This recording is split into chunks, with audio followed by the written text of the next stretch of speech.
I'm trying to, I don't know, just think about everything that's being said about Rafa and what hasn't been said already that I can say. And honestly, there's only one thing that I can think of. And it's this: if you're non-Jewish,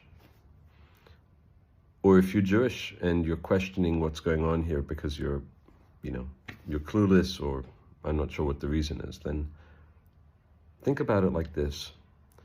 You're in Germany in the 1930s, and Hitler is spreading falsehoods, lies, hatred. And the general public in Germany is latching onto his every word and believing it.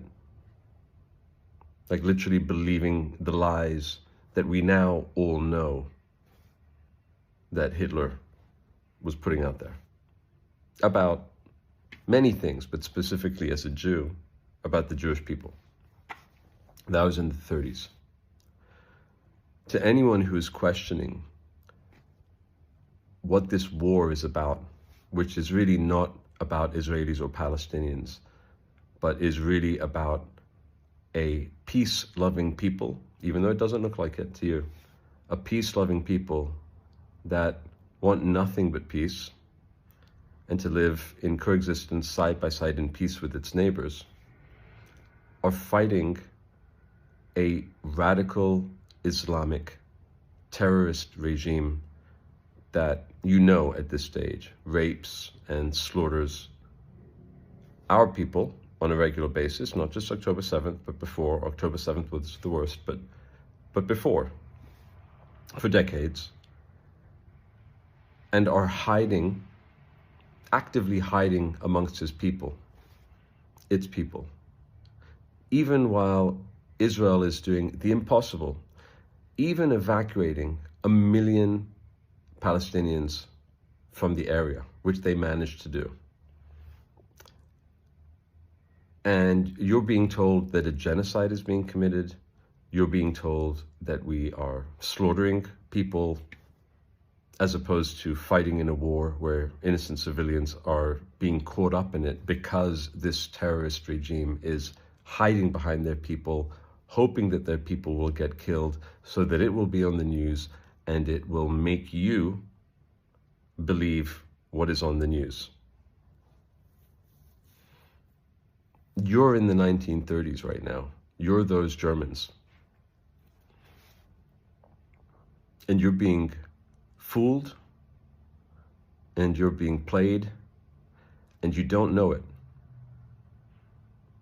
And there's nothing that I can say to someone who is brainwashed.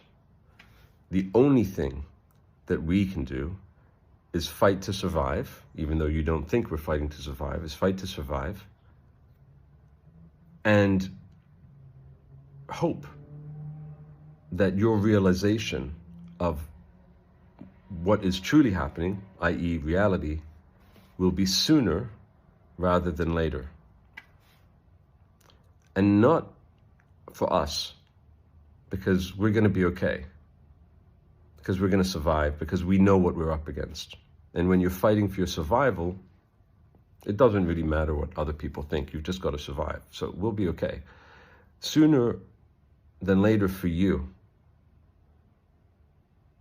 because you will wake up one day and you will have the facts and you will know that you were wrong about everything. The longer it takes, the worse the Palestinians are going to be off, the worse Israelis are going to be, the worse off Muslims are going to be, the worse off Jewish people are going to be, the worse off you are going to be. Because when Hitler did what he did and no one believed that he was really doing it, not even Neville Chamberlain, who, he believed Hitler. Look him up, Neville Chamberlain. When Hitler wasn't stopped, much more than 6 million Jews died. The world was at war. The world, the entire world, tens upon tens upon tens of millions of people died. Because the world woke up too late. And all that hatred that you're seeing on the streets, and it is hatred, even if you're going to those marches, they're not peaceful marches. You're attacking something else that you don't know anything about. It's not peaceful. It's filled with hateful rhetoric. And you don't even know it. So again, but the sooner you do, the better. Because it sucks to be going through this, but it's so depressing to watch and to see ordinary people being fooled by radical terrorists who somehow gets everyone to say, no, we hate Hamas, but it's Israel. I mean, they're good at what they do. They fooled the world. Hats off. I mean, as a branding guy, hats off. But there's one thing, and this is something from a branding guy that you might want to take into consideration. The best brands are the brands that do what they say and say what they do. Those are the strongest brands in the world. And that's not the Palestinian brand. The Palestinian brand, their say and their do are not aligned. There's a massive gap there.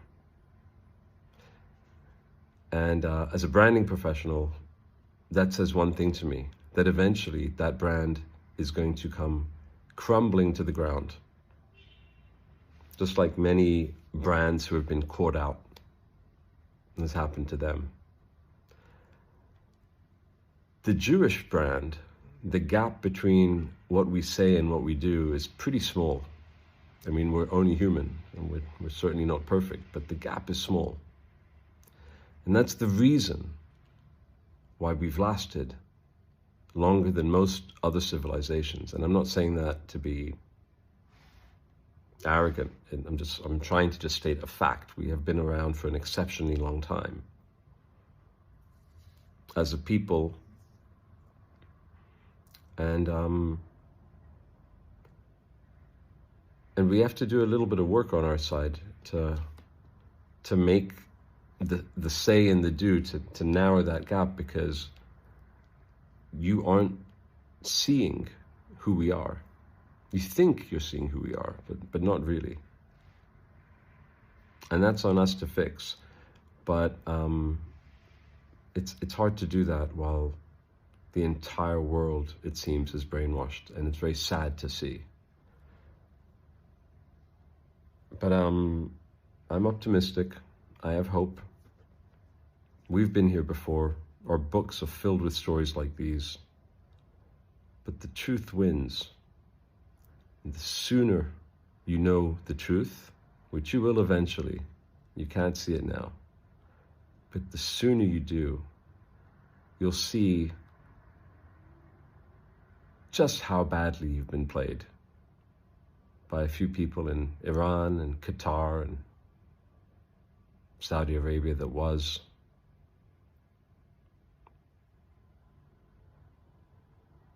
That's all I can think of.